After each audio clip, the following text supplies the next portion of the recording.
So, welcome everybody. My name is Craig Monroe. I'm the founder and editor of Elegant Literature. I am joined today by the winner of our most recent contest, JJ Silkwood. JJ, welcome and congratulations. Hi, thank you so much, Craig, and hello, everyone. Thanks for listening. I'm really excited to have you here today and to talk about this, to find out a little bit more about you and to talk about your story.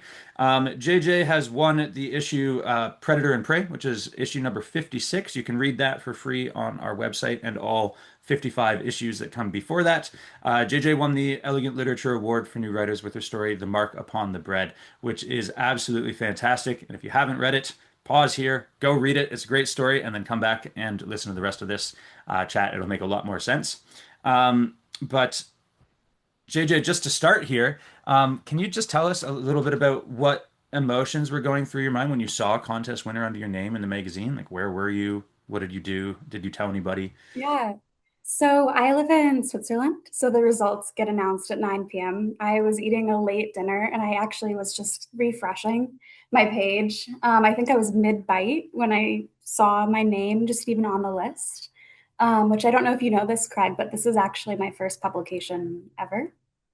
Yeah. So even seeing my name on the list, I already had tears in my eyes. And then I did the scroll down to my name. And when I saw contest winner, I couldn't believe it. So thank you so much for the opportunity and really recognizing the story. Yeah, no, it's a great story, for sure. Who was the first person you called, or were you with any? Yeah. So my boyfriend was in the other room. And I started crying. So he runs in, thinking something's wrong. He's seen a lot of emotions from rejections. It just comes with the name of the game, right? And then he just was ecstatic. I did have to kind of explain a few of the things that you were saying, just because he is mostly German speaking. And then I called my mom, who I think called our entire hometown family and people she's met her entire life. So News spread fast as it it spread faster very than it might fast. have in 17th century Scotland. Exactly. Or maybe about as fast. Sounds like about Honestly, the same thing. yeah, there's a little bit of her and Elspeth, I think. So So actually, that's a great time to have you. If you want to just take about a minute, 30 seconds a minute, and just tell us about your story in your own words, gives me and anybody, well, I don't need the refresher. I just read the story and read my judges' comments and prepared questions. But for anybody who's watching this, gives them who might have read it, a couple of weeks ago or whatever, gives them a bit of a refresher, and we can hear kind of about what it means to you a little bit. So spoilers are fine. We're going to be talking all about it. If you want to just tell us about it in your own words. perfect. Yeah. So this story was really inspired by a talk that I came across by the authors of How to Kill a Witch, a nonfiction book about the Scottish witch trials, which really blew me away because I had grown up in the US and heard all about the Salem witch trials. So I didn't really understand the prevalence in Scotland. They lasted for hundreds of years.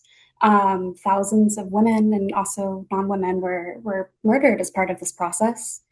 What I really wanted to focus on with that aspect in the story, though, was these were women that were killed. They weren't witches. They weren't supernatural beings. They were women. It was traditions. It was real relationships. It was real towns that were affected by this kind of witch insanity that spread. It was largely actually due to anti-Catholic sentiment during the time. And so, what I really wanted to focus on in the story was the mundane aspects, kind of the domesticity of everything, and not really lean into the supernatural. So you'll see the story; it's quiet. I really wanted to build the quiet dread that comes along with the beginnings of this witch trial shenanigans. Not the right word, but we're running with it. Um, and I also really wanted it to have this kind of female gaze feeling. So you'll notice there's a lot of discussion about what people's hands are doing, how people are looking, the distance between people. Um, To me, that's a big aspect of the female gaze. You hear about it when people talk about Pride and Prejudice of Mr. Darcy and his hand after he touches Jane and everything. And so I wanted to build that into the story as well. Yeah, I think you very much did. Um, It sounded like some of the words you used there was some of the things I picked up on, and I think mentioned in my judge's comments is about, I think the domesticity of it actually enhanced the enormity of the historical sense, where we really got the effect of how it affected them on a very small scale in the family and in the community, but that gave us a window into how it was going everywhere in the largeness of the scale because there were some references and. It also just made it more emotional and driving home that it was this small marriage, right? It's interesting to me that you mentioned like hearing the talk and doing the research into this time period and then really trying to incorporate that because historical fiction it can often it's hard to resist the exposition and explaining your research and packing everything in there. And obviously, you don't have a lot of room in a 2000, I think this was 1700 words short story. Mhm. And you really don't explain the research within it. I had to, when I was kind of thinking about the story and reading it a couple of times, I ended up going and looking up some things about how these witch trials and that period happened. But you do trust the reader because I still got the sense of it before I decided to go and look those things up. Was resisting doing that exposition like one of your guiding principles when you wrote it, or how did you manage weaving that together without adding in all that research that you put into it? Yeah, wow, great question. So just a little about me. I go down rabbit holes all the time. I love research. Wikipedia is my favorite app. I think I use it an hour a day almost. So something for me that I've noticed I tend to do when I'm writing, at least in the early days when I was writing short stories, is I wanted to show how clever I am. I wanted to show all the work that went into it. And I think that's always an urge that I have to resist, and a lot of writers have to resist.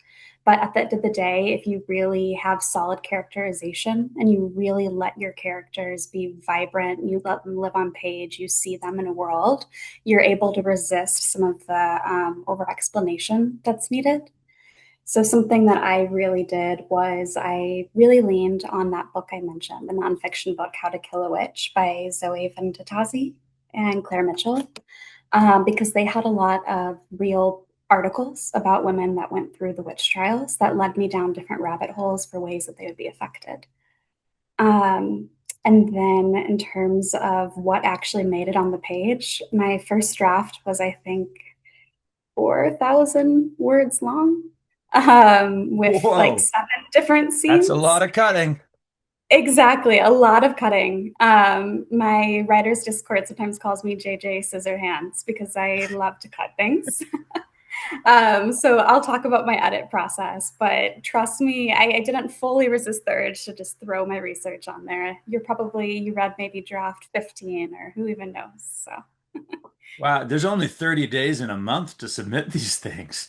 I know. But when you get an idea you're excited about, you stay up and the insomnia hits. So Yeah, for sure. Wow, that's really interesting. I'm very excited to hear about how you go about scissor handing your manuscripts.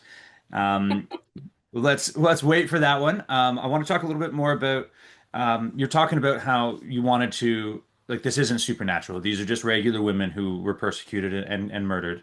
Um, and that the real like one of my takeaways from this story was that the real horror wasn't witchcraft at all. It was one the symbols that we were talking about and how they get perverted, but also it's kind of how ordinary people become convinced that they're doing the right thing even when they're absolutely not, and they become, kind of the evil and the predators and the other normal people like Elspeth become the prey. And was that transformation of the other people interesting to you, and how did you look at adding that into the story? Like you focus on Elspeth very well, and you used these documents, the real trials, to kind of inform that. What about the rest of the people in the community? Because they felt very yeah. real as well. No, thank you. I really wanted to have multiple transformations on the page. So one way to show the transformation of the town as a whole was with the Kirk bells, which I can get into, but the main one was really with Elspeth's husband, Andro. I wanted to show his transformation. I think I could have done a bit of a stronger job with it in the beginning, but I tried to give him a softer feeling in the beginning. When he walks in, I have her reminiscing on the better days of their marriage. I had him in wool like a sheep, little things here and there. And then I tried to show his transformation as the story went on. So when the bells would chime, he would have different reactions to it. I played around a bit with light. In one of the scenes, he's sitting in front of a fireplace and the moonlight's hitting him, and Elspeth notices the sharpness of his teeth. I tried to make that a bit like a Scottish werewolf, if you could maybe see that just a bit. But I really wanted him to have this transformation because I see him as a victim too. He still betrayed Elspeth, and that, of course, is a horror within itself. Um, but really, he lost a marriage. He lost the ability to see someone that he loves in a light that she deserves as well. And so I wanted to give him a bit more nuance too. Yeah.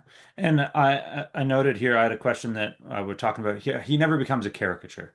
Like he's not like the evil husband or just a one note kind of person. There was a lot of depth to that. And he almost chooses differently at several points. Like he almost chooses to, support her and back her up, but he doesn't. How difficult was it to keep him that kind of sympathetic? Like you just talked about the strategies you used to portray him, but was it difficult to keep him sympathetic while also kind of making that betrayal feel inevitable? Like from the first we met him, it really like I didn't feel like there was a way that the story was going to work if he backed her up, like he was going to betray her.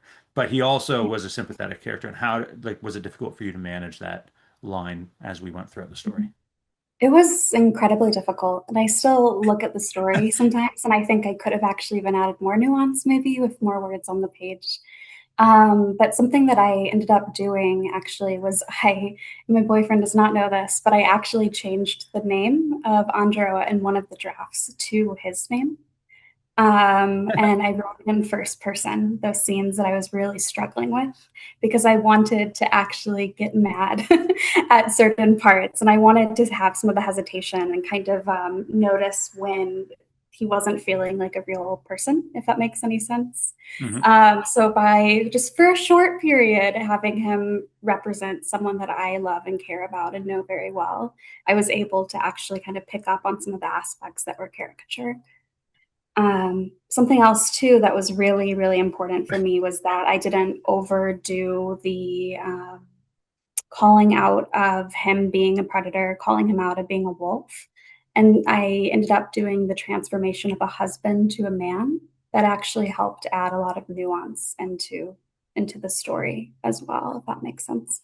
Yeah, it wasn't like a man to a beast here. It was a husband to a man, and I actually got more predator vibes just from the general opposition of Elspeth, like the whole community and the language everybody was using, and especially the ending, of course.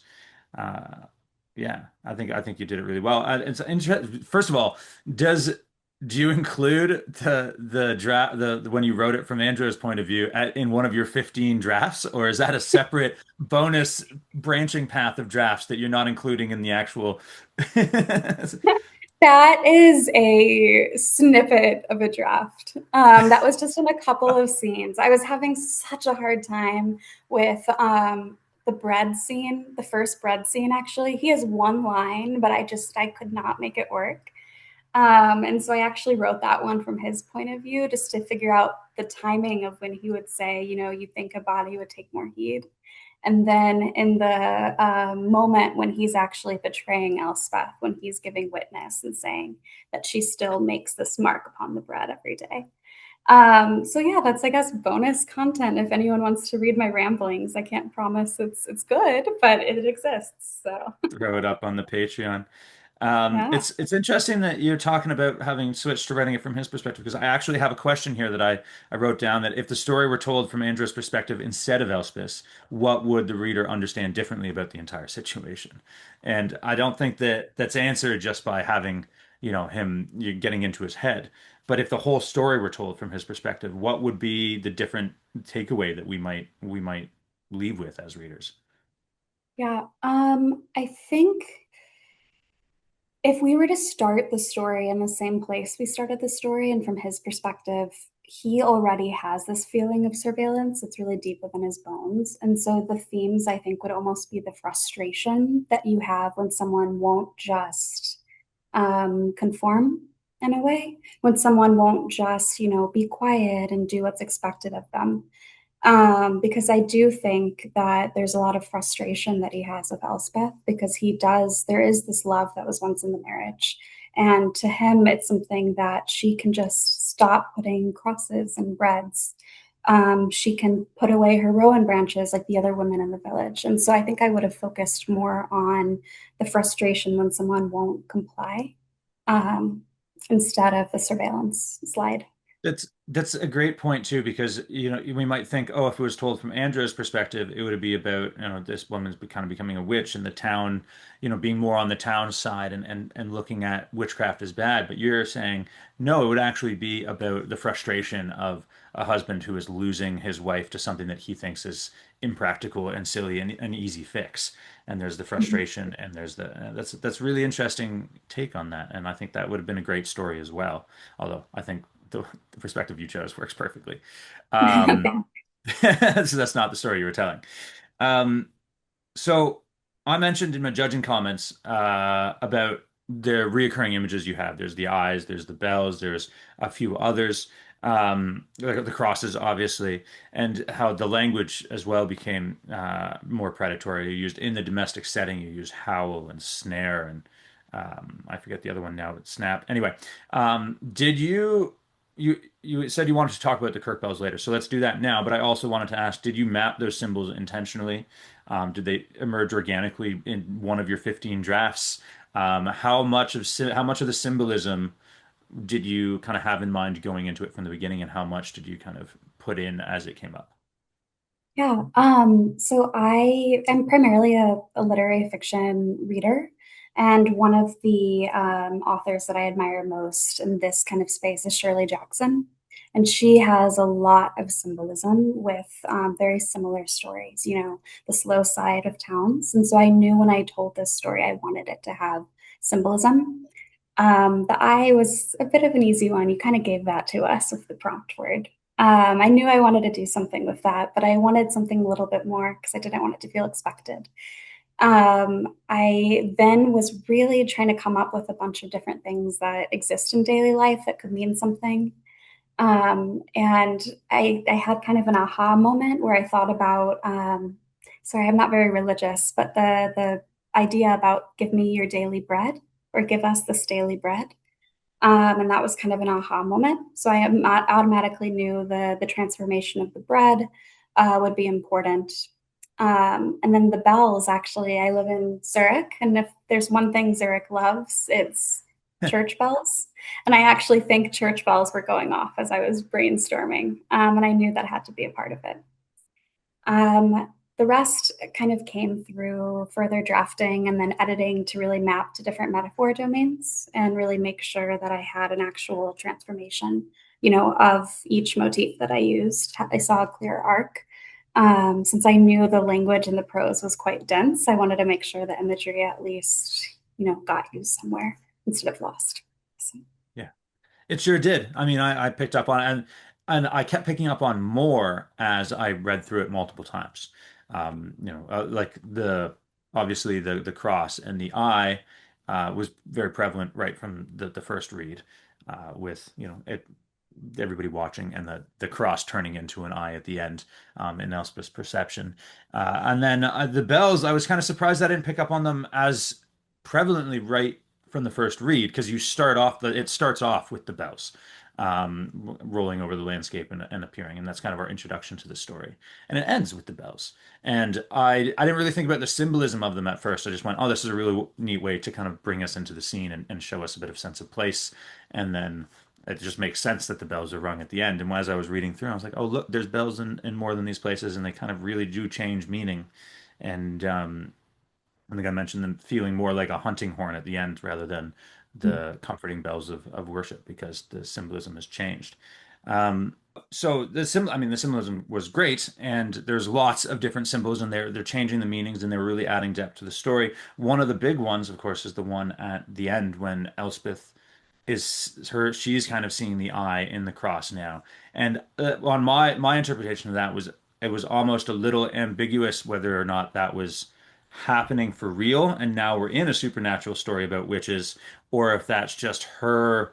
And I mean, I think my takeaway in the end, what I decided for myself was that it was a representation of her kind of becoming infected with the beliefs of the rest of the town and not knowing, what's going on, kind of thing. But I wanted to hear from you. What did you intend by that ending? Did you want it to be ambiguous? Did I just interpret it a little wrong?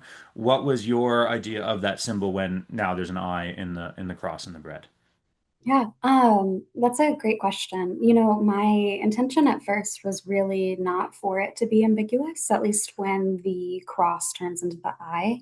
It was really more of the latter explanation that you had, where I wanted it to seem like this daily ritual that brings Elspeth comfort, something that she just does from muscle memory. It's been corrupted essentially by the town's perception, by the betrayal of Andro, by the spread of this anti-witch hysteria, essentially. And so when she saw the eye, that really was, to me, the tragedy. The horror was that she couldn't even see what she just does without thinking the same anymore. And so it was kind of like a loss of self in a way. But my beta readers did point out too at the end, they're like, oh, so maybe she is magical. Maybe she Maybe is she is a a witch. witch. Yeah. And that I guess shows you, what, death of the author. And I was like, okay, we'll go with it. So Fine, fine. Yeah, yeah, it was. I think it was a combination of like and I had to read it through closely to realize that it didn't say that the eye was there. It said that she started to feel like the eye was there, or she saw an eye now. But it didn't mean that that was real. But it was that combined with something about when the horns, the bells rang out, and there was the movement of people in the village. It said something like the movement of the feet that could have been, yeah, I think it was actually in the last paragraph. The bells rang again from the kirk, and everywhere at once, in the dark beyond the road, something began to move, a gathering rhythm of many steps taking shape in the mist. I think it was that combined with like the ambiguity of is the eye really there now, and then it's something began to move, and of course it's the all the villagers coming out to come and get her and do the witch trial burning thing. exactly. But But also the too, I avoided something, you saying, oh, sorry, Craig, I didn't mean to talk over you. no, What were that's you fine. saying? I was just gonna say that it's like the something began to move was almost like, is it all the village, a gathering of rhythm of many steps? Like that could also just be some sort of beast. The something began to move. It's many steps. It's now. I don't know. I can see the ambiguity of the supernatural, which So I think that actually part went I well. did mean to be Okay. ambiguous. The bread, though, I wasn't intending for it to, but the end part I really was, especially since there's so much folklore in Scotland, and I was just picturing this monster coming out of the mist in a way, and I thought it was really interesting to have these villagers actually be transformed into a monster. Mhm. Because when you look at the history, it's really the women that have been transformed into monsters. They're the ones that are called witches now. And so if I were to expand the story, I think I would have leaned a little bit more into actually that final transformation. If it goes back up to 4,000 words, you can look into that. Yeah, exactly, exactly. Over Uh, 9,000. how much responsibility do you think the individuals bear when an entire community is kind of moving in the wrong direction?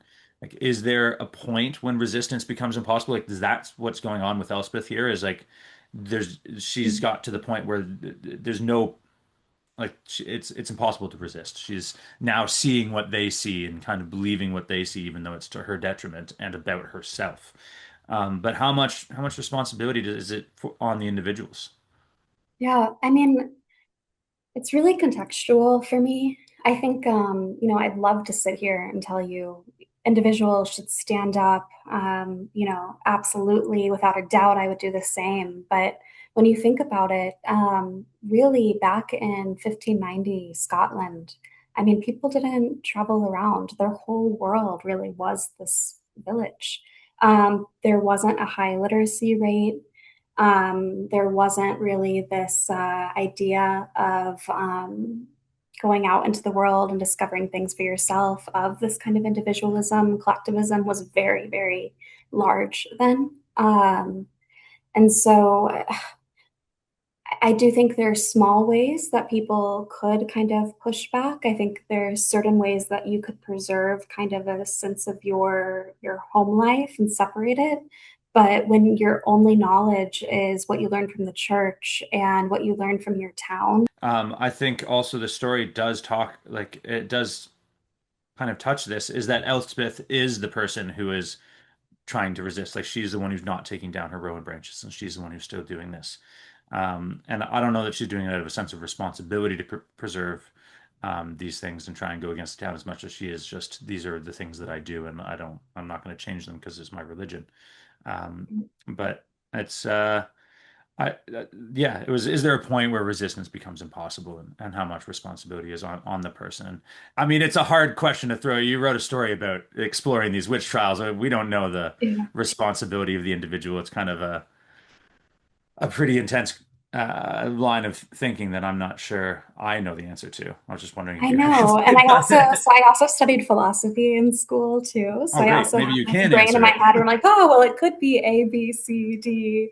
There's a lot of different possibilities, I think. Whether or not someone should try to resist, I think that's really a personal imperative, in question. And for Elspeth, for me, a big reason why she did resist was her tie to her family. And that's something that I wish I actually packed in a little bit more, because I saw her mom is no longer being with her, and I saw her actually doing this as a carrying on of her heritage and of her specific family, and kind of like a love letter to them.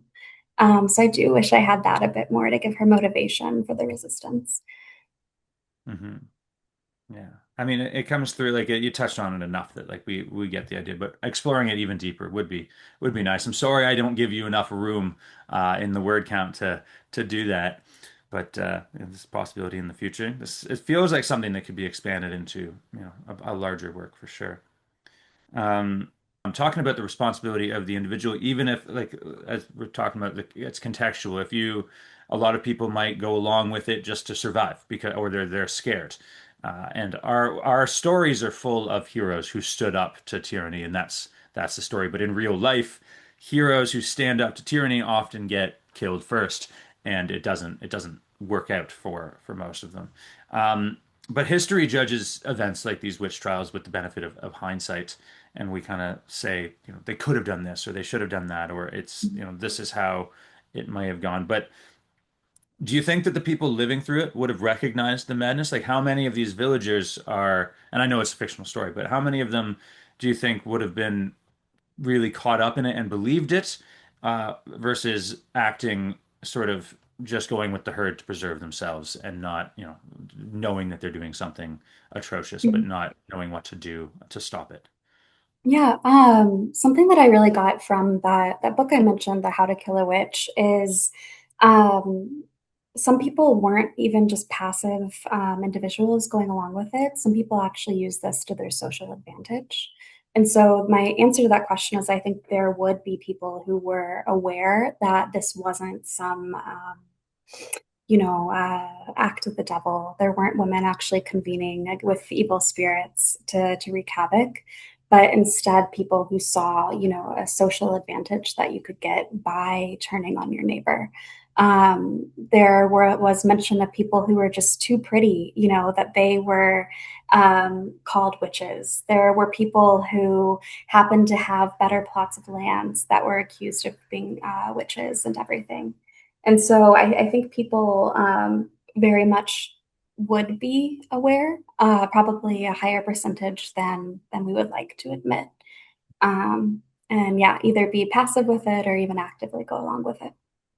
I reckon you're right. And probably also quite a lot of the people in positions of power and the leaders of that kind of movement would be aware and using it for um, some sort of control or advantage. It's really too bad. I Um, know. which leads me to the next question, which is how, many historical stories are going to be reassuring us that this is something that we have grown to be on. We move beyond this sort of thinking. And do you think that's true? Have we just found new things to fear? Do you think we're still at risk from this type of groupthink in the modern era? Yeah, I mean, I think we are. There's a lot of modern examples of it as well that are, ongoing now. Even specifically with the witch aspect, there also are cases, happening in 2026 now, actually, where women are being accused of this. I've been reading a lot of literature out of Nigeria lately, and there's actually been some really interesting works about that. There's one called Freshwater by, I'll have to look it up. I think Amazi is the last name, where they actually get into this a little bit. But also, I mean, you see it in the news, right? How certain people are discussed, what stories we talk about, etc. There's always going to be groups that are targeted either intentionally or that, unfortunately suffer because of how certain aspects are phrased. So, I mean that we've moved a little bit beyond like why did you choose this character trait for your character and talking about like Yeah. history and the real ramifications in the normal world that I don't know that I'm qualified to speak on, but it's I wanted to ask you some of these sort of more leading questions to see, and that's perfectly fine. So one more question about the work, and then I want to hear a bit about your editing process and your scissor handing. That because I mean I know quite a few people in our community have like when they get up to 2,800, 3,000, 4,000 words, they're like, well, that's it. I guess this month I'm not submitting to Elegant Literature and I'll submit this story somewhere else because it's too much to cut. So I'm very curious. But first, I just wanted to ask, is there a part of this story that you think readers are most likely to overlook on, their first read? Is there something you added to the story that's subtle or maybe minor that means something to you, and you would love for people to notice, but you know that not everyone will? Mhm. That's a good question. So I do think people will notice it, but it is something that I fought a little bit with my beta readers on, and it's the concept that I think I mentioned earlier about a husband turning into a man. I had a lot of pushback, which is good. I welcome it, but I had a lot of pushback to change it into something that already carried more weight in a negative kind of connotation. But I wanted to really strongly have that transformation be from husband to man because I wanted there to be that kind of distinction.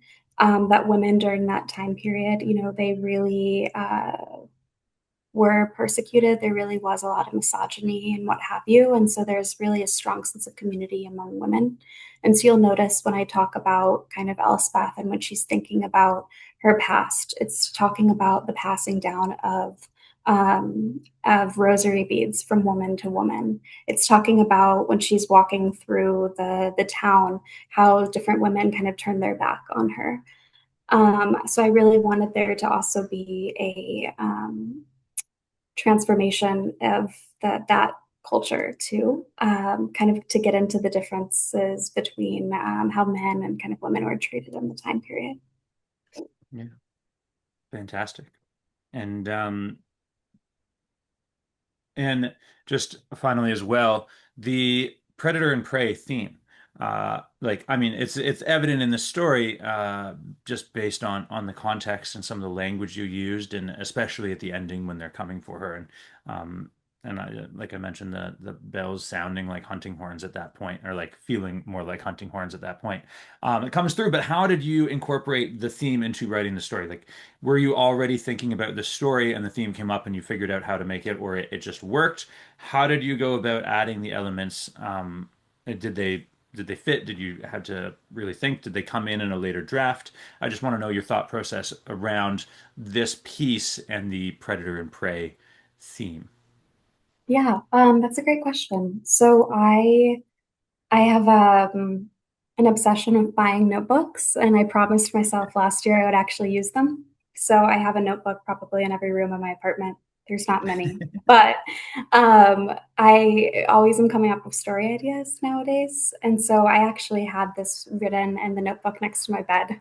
This was like a late night thought I had a few months ago after reading that book I had mentioned. And it was just, I wanted to have the lead up, the early days, because I don't think you see a lot of stories from witch trials that focus on that. I think you always see, throwing in prison, you always see the burning, what have you. And when I was flipping through for EL, it kind of caught my attention. And then eventually became, the story that you have today. But it Yeah. actually was focused more on the king and how he actually spread his words. So Elspeth wasn't born yet until you gave the prompt. Fantastic. I mean, I always think the prompts are helpful to kind of like the prompts are very broad. Predator and prey could be anything, as you can see by the magazine, and your story was definitely non-standard in the predator and prey submission group that we had. We had a lot of very much more kind of overt things, and that's one of the reasons I think yours stood out. Is partly because of the very good writing, the historical context, and the more of the predator and prey being subtext to the greater story. And I think it really worked. And the more I read it, the more I went, this is really, really on theme. Like this is very much exactly kind of what I'm thinking about. And it's really, really very clear, the predator and prey, but it's also not as in your face as Yeah, some of the other ones. I know I what very you much. mean. And I submitted one other story just because I was worried that this one would be too quiet, if that Mhm. makes sense. But I had to do it. Like you said, I thought it was on theme, and I wanted Elspeth to go out into the world a little bit. So Yep, and there she is, and you've won an award with it, and $3,000. amazing! Thank Congratulations. you, Elspeth. So yeah, let's talk about your editing because I'm sure lots of people, if they half the people that are still with us right now are because they're like, talk about the editing. I need to know how to do that for myself. So they call you JJ Scissorhands. How did that come about, and what do you do? Yeah. Well, I also help with beta reading for other people. So there were a couple of stories that people were like, I really want to make it work for, this contest or this call. So then I'll jump in, and typically I'll start with a developmental edit. So I'll talk about myself with my own story. I really try to narrow it down to only a few themes. Um, and then I try to identify what motifs I have within the story, who my important characters are, what have you. And as I do the first read through, I kind of color code, is this in there because of theme? Is it in there for characterization or for, a development of motif?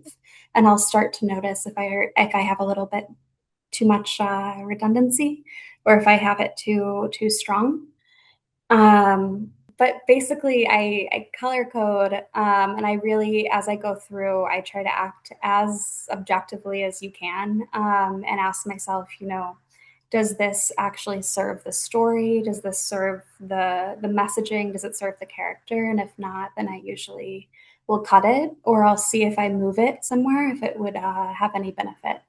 So I kill my darlings, and sometimes to cut the sting of the dead darlings, I'll throw some good lines into a Excel document that I have kind of sorted by different metaphor domains and voice styles. So Nice. So it really just boils down to just doing it, eh? Just yeah, I ruthlessly guess cut it. so. Yeah, doing it, color coding, just tricking yourself, whatever makes your brain happy I when you're do doing like the editing, I color guess. coding idea because if you go through line by line thinking, does this line advance character, advance theme, advance, or not necessarily advance, but explore, or highlight, or whatever words you want to use, is there for a reason. And if you color code the whole thing and you can start to see sections, and then you can look at those colors individually and look like if you've hit theme several times on one page and it's kind of redundant. It's saying the Mhm. same thing about the theme, and it's not moving it forward, but it's just saying the same idea in several different ways. We're not Netflix writing the the scripts to be for somebody um, looking at their phone at the same on their time to just phone. really spell it out for us now. Like you can trust the reader, and in your piece, you very much did trust the reader with a lot of these things, and you can look at the color coded and go, well, these second two here, so which one's strongest and which two can I pull out, and have it actually serve the story by tightening things and making it better. And I Mhm. think the color coding really helps rather than just reading through it and thinking about those It things. does. I do that when I get really stuck.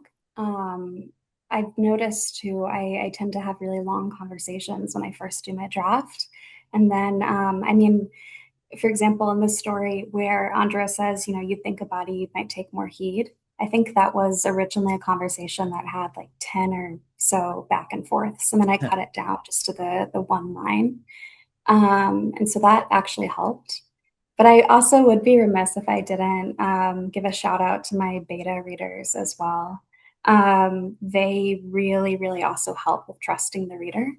And they even called out in my draft a few times where I did over explain things. So I think it is important to have other people read, especially when you don't have the benefit of time, when you have, the quick 30-day turnaround for these Yeah, prompts. in a 30-day turnaround, 15 drafts. It's very fast. And it's like, were those drafts serious revisions in a lot of cases, or were they kind of you go through and you take out a couple lines here and there, and that's one, and then you save it, and now you're on, you go through it again. How extensive were those drafts, and how many drafts does a beta reader read for you? I just had two drafts read, and I don't Okay. expect the same people to read them. But no, so I guess 15 when you're thinking about serious revisions, that's too high. Um, Really, for me, it was probably maybe four or so serious revisions, where I actually changed, where we jump into the story, where I changed how it was structured. Originally, I had the story starting at the end, with Andro betraying Elspeth, and then I had a lot of flashback actually through that. I think I was too afraid to lean into the quietness and the slow build. Um, I ended up reading actually Shirley Jackson in between, though, The Haunting of Hill House, and I loved how much dread she was able to build. And that's when I did a really serious revision. And would recognize that most as what you see in the final product. Awesome.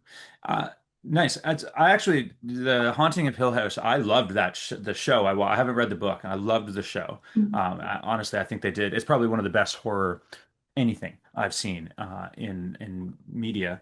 Do you think I should, if I read the book, is it significant? Am I still going to get the sense of dread knowing what I know about the show? Should I still, is I it, think you would. Have you read Shirley Jackson before, or any of her short stories? I think I have, but I can't remember off the top of my Yeah, I head. promise not a pop quiz, but she's most known for her short story, The Lottery. Mhm.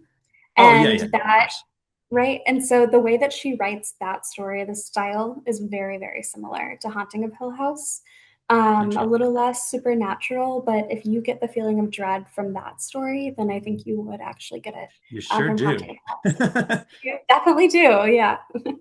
Yeah, that's a pretty brutal story. But yeah, fantastic. Awesome. So let's talk a little bit about you. Enough about the story. It's a fantastic story. At this point, there's plenty more we could talk about. I think I have a dozen more questions that I have written down that I'm not going to go over because we've talked quite a lot about this, and I want to know more about you and your life as an author. You said this is your first publication, not just with Elegant Literature, but your first publication ever. Is that your first, you mean professionally paid publication or publication First anywhere at all? publication anywhere at all. Wow. Well, Yeah, fantastic. I Congratulations. know. Thank you. So I was just in absolute shock. I write all the time. I write a lot of poetry. I try to write almost every day, at least one poem. When I was a kid, I was always annoying my friends because I was trying to like have these elaborate stories for our Bratz dolls, and they just wanted to have like a cute little romance or what have you. Um, and so I self-rejected a lot. I didn't really submit. I didn't really sign up for things. I've written a lot of long form stories. I have been in the query trenches for a novel, and I finally decided, you know what, I'll get into the contest space, I'll start submitting. Um, and yeah, having just this kind of I don't know how to describe it. It really, it made me feel like a real author. It made me actually, I mean, I am now, I guess, right? But it really made a lot of those kind of quiet times and a lot of the self-doubt really feel worth it. Yeah. Well, your writing is certainly strong. If your writing of other things is up to the caliber of the Mark Upon the Bread, then you have it's only a matter of time before you get more publications under your belt and start seeing some success for sure. How long have you been, you said you're on in the query trenches for a novel. How much, and you write lots of poetry. How long have you been writing short stories? How long have you been submitting short stories to different places? Like, have you been submitting to Elegant Literature for a few months or longer? Have you been submitting to other places and other contests? Like, how long has that road been in particular? Yeah, so that road actually has been quite short. I actually started in April of this year. I signed up Okay. for Writing Battle, their 2,500 Mhm. word story. Uh, sorry, 2,500 words story. Yeah, that's correct Thanks, English. man. See, we can edit in real Yep. time too. But through that, I actually learned of a couple of discords that people have. And when I joined that, people were just talking wonderfully about elegant literature. So I joined that, I think, the last day of Gentle Gravity. And I had a story that I thought kind of worked for it, that I edited a bit to add in the stone. That one didn't make the cut, but it's okay. And then I wrote the story for Predator and Prey and submitted. So I actually, it was the first story I wrote specifically for elegant literature and submitted to it. So I Well, think maybe some it beginner's sure luck in a works. way. My Thank you. only my only disappointment is that we don't get to publish more of your stories over the coming months because it would have been nice to have a couple more of yours published in here. But now I mean, this was fantastic. You've won the award, and I can't imagine you not finding success elsewhere with this quality of writing and storytelling, and also your approach to the craft that you've been talking about here is one that is going to serve you well. Like that, I can't. That's the kind of attitude that will go further than just writing stories and hoping. Um, it Thank you. sounds like you're focused on writing the best that you can and improving, and a lot of it is done in the editing, as many people say, and it really worked. So. I think you mentioned in your bio, I should just bring this up so I don't get it wrong. Where did we go here? That your fiction often blends literary prose with a lyrical twist, magical realism, light touch of humor. You mentioned that, that you like, you're a poet, you write lots of poetry, you primarily like literary reader, a literary writer. How does Mark Upon the Bread stack up against your regular sort of stories that you write? Is it pretty similar? Like if somebody likes Mark Upon the Bread, are they going to like your other catalog of writing? Are they going to like the long form novel that you have querying, or is it a bit of a departure because of the different theme and prompt from Elegant Mhm. Literature? Oh, And you're just absolutely. They'll love everything I write. They'll be my biggest fan. No, no, no, no. Um, Yeah, okay. realistically, this one it's pretty different in terms of content. You read this story and then you read my bio and you see that I like humor and you're like, ah, she's lying to me. But I promise, I try to put in humor, especially in dialogue and a lot of other stories that I write. But I do have, I think I've had, through drafting the first novel that I had, I kind of had an emergence of my author voice, where you'll notice I use a lot of anaphora. So, like, I'll repeat a fair amount. I do a lot of short phrases. I try to have a certain rhythm and cadence. And so, if you liked that in my prose, you would see that in a lot of my other stories. Um, I do tend to write more speculative fiction, but I am trying to increase kind of the voice work that I have. And so historical fiction, I've been kind of getting, my feet in the water, or so to speak, with that, because I think you can have a lot of really interesting voice work with historical fiction specifically. Hmm. Yeah, definitely. And by voice work, are you talking about the author voice, or are you talking about like the Scots dialect and that you used in this story to give it a sense of place? Just can you elaborate a little bit more about Yeah, voice great question. work? I kind of mean both in a way. So having your author's voice be strong, but more so the consistency with your narrative voice for your specific character. How that voice also really builds into the overall kind of mood of the piece, the atmosphere that you create, you know. Um, Hmm. and if that conflicts with the dialect as well. So Yeah. Do you find yourself using trying to be similar in similar is not the right word, consistent with your voice across different stories, or are you trying to tailor voices specifically for each story and having to do the revisions in the draft to get the voice right for each story? yeah, I definitely try to tailor it for each story. So the novel, I just decided I made the hard decision this week actually to table it. So it's a little bit soft, but soft-hearted. Sorry. You won a contest and then you decided to table your novel out for queries and Yeah, well, because I you're was in the query trenches with it, I can get into that. But the novel specifically, it was really difficult for me. I do a lot of different voice work in it because I was trying to build up kind of this Greek chorus. And I have a lot of first person perspective from someone that you eventually realize is kind of a potential reincarnation throughout time. And so I wanted to have a consistent thread, but still have the different iterations have unique aspects without it seeming gimmicky. And so I do a lot of specific character voice work in the book that I have called Megalomaniac. So much so that I think it was overly ambitious for a debut novel in terms of, trying to get an agent for traditional publishing. It's a bit of a scary one. So I'm tabling it for now.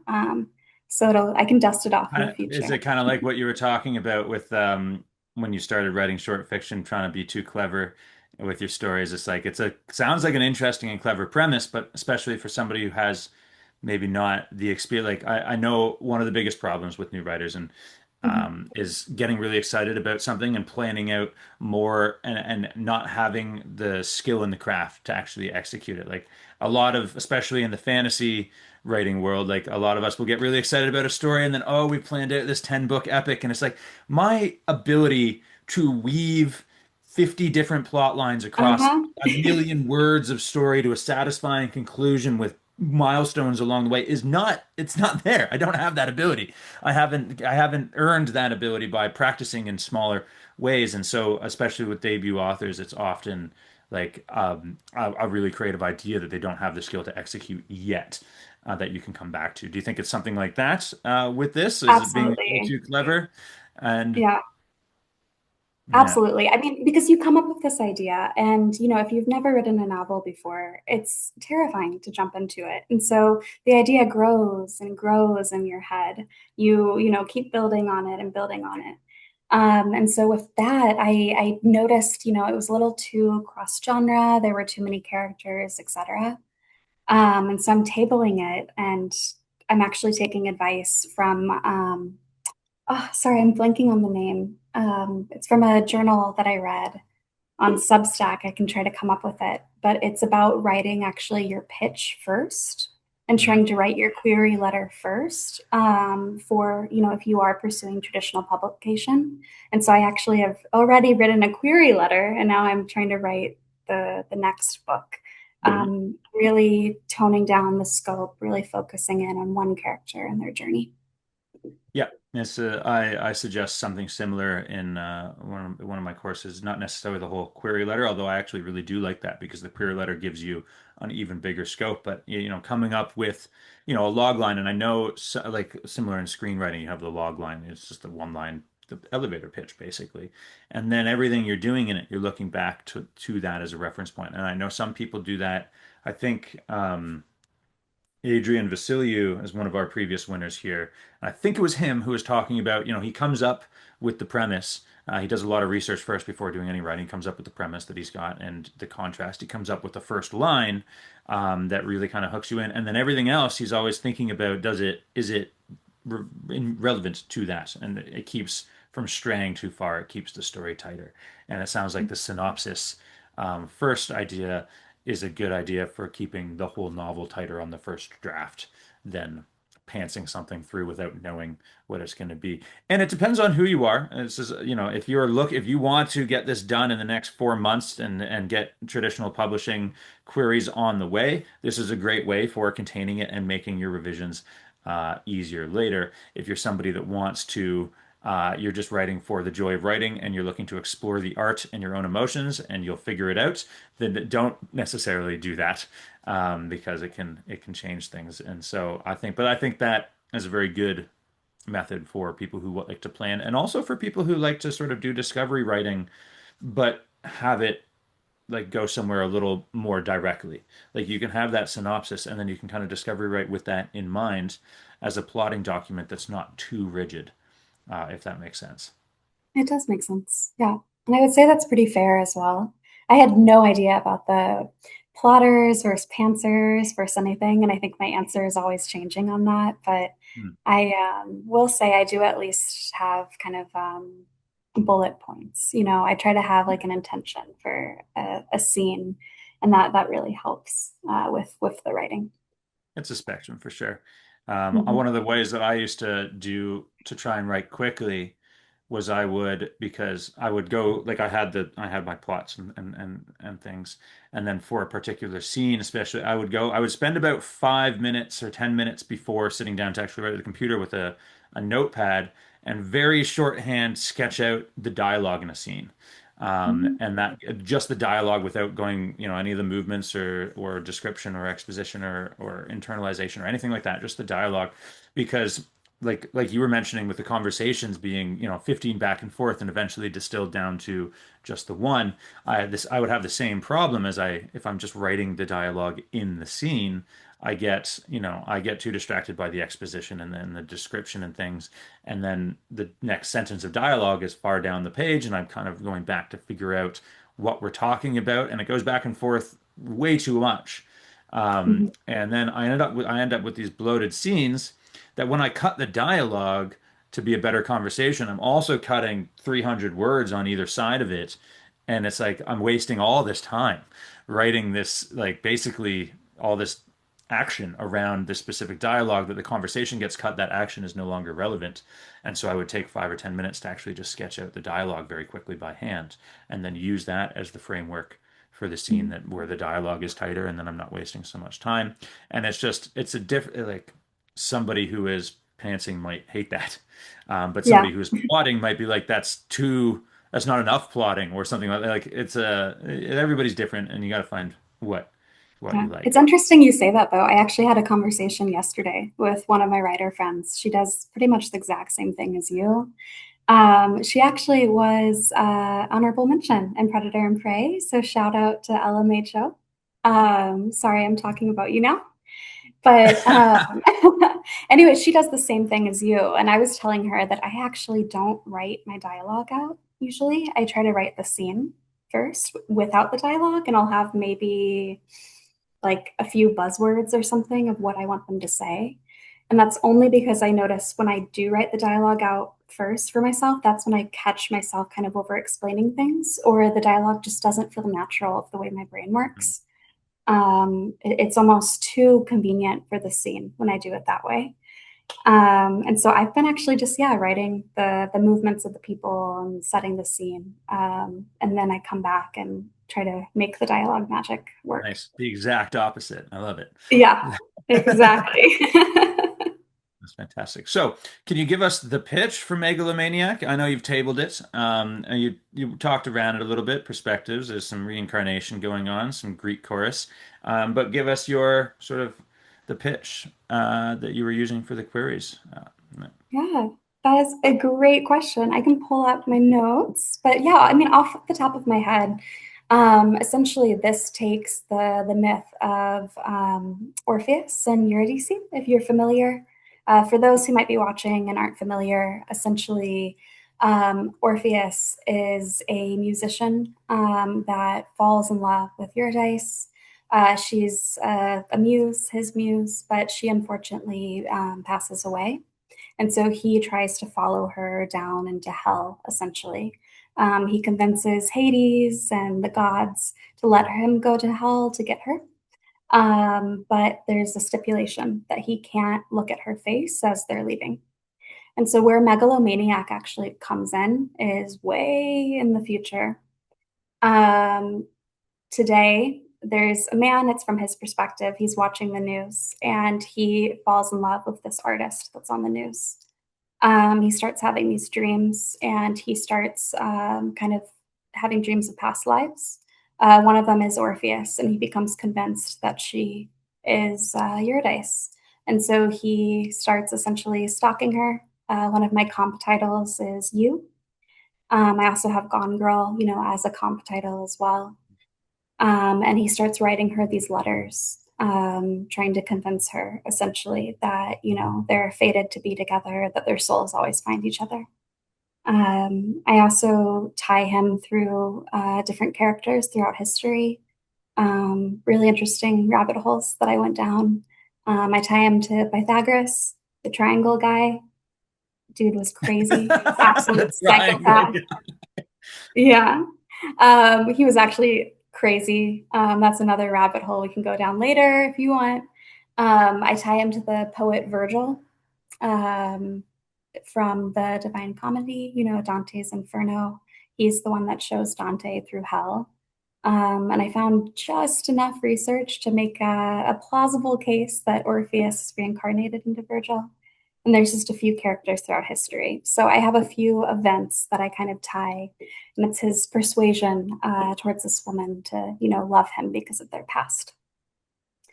Really, what I try to get to it though is even if they did have this past, um, which I leave quite ambiguous, to be honest, if he actually is the reincarnation or not. Really, does that matter? I was trying to get into the real world implications of, being with someone just because you have history versus who you are, today and now.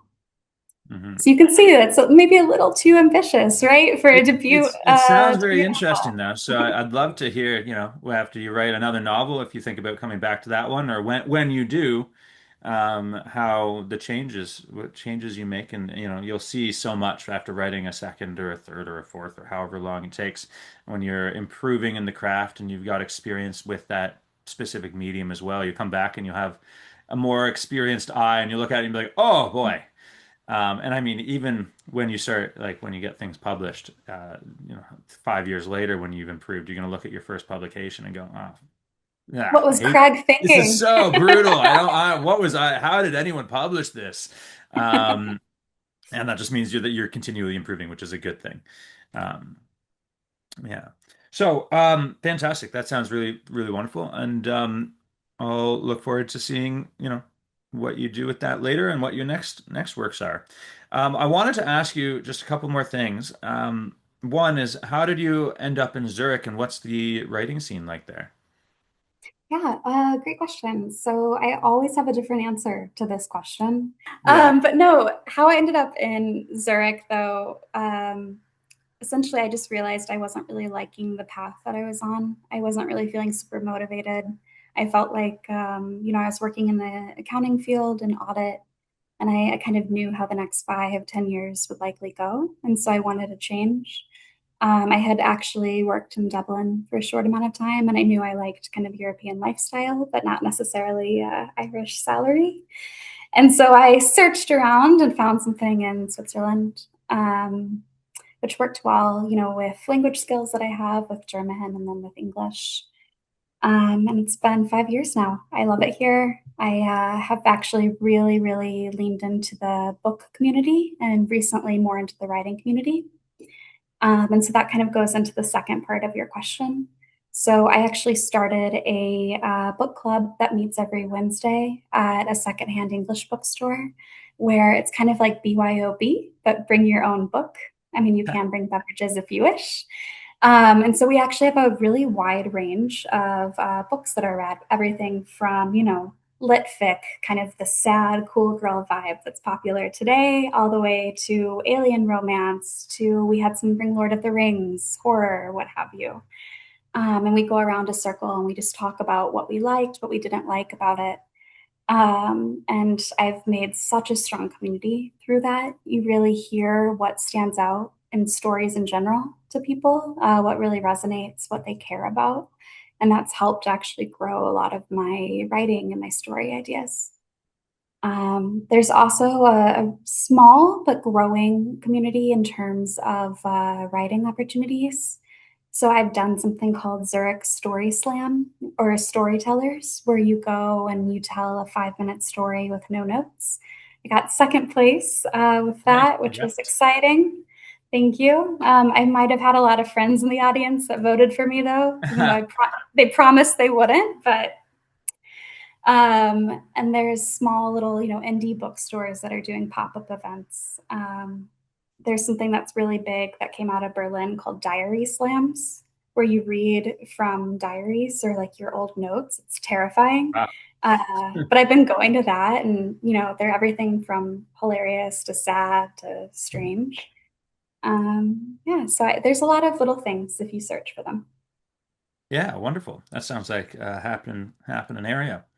Um, And so finally, I think I saw when I was looking at your website something about your pen name because JJ Silkwood, it's a lovely name.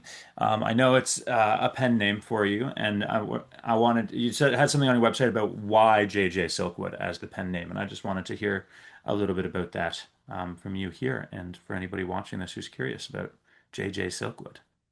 Thanks. And thank you for checking the website out. That was something I did to build the confidence, with being a writer. So I do recommend anyone watching, if you want to build confidence, maybe try to make the website and envision yourself, as what you want to be. But for JJ Silkwood, so the Silkwood aspect, that's actually a family name. It was my grandmother's maiden name, and she unfortunately passed away a few years ago. And she was really just one of my favorite people. I really still struggle with a lot of the grief, around like her passing. And I actually do a lot of thematic work with grief and a lot of my stories. And so I wanted to have that in there. I also love the history of the name. My family actually, there's a little Silkwood Inn that was actually a stop on the Underground Railroad that's been documented. And so I really am proud of that aspect of my family. It's something that I wanted to keep going. And also, frankly, I liked the sound of it in terms of, magical realism and the style that I write in. And then Yeah. JJ was to annoy my mother. I love her. I know she's watching it. She's probably the first one watching it. Hi, Mom. This was to annoy you. My grandma and grandpa, they really wanted her to name me JJ. My mom thankfully said, absolutely not. I don't want her to sound like a 90s rapper and named me my actual name. But my initials, they work with JJ. And so I decided I'll go by JJ, finally give my grandparents what they want. And then I can bug my mom a little bit. Nice. That's a great story. JJ Silkwood is a lovely pen name, and it does have a little of those connotations. I like it a Thank you. lot.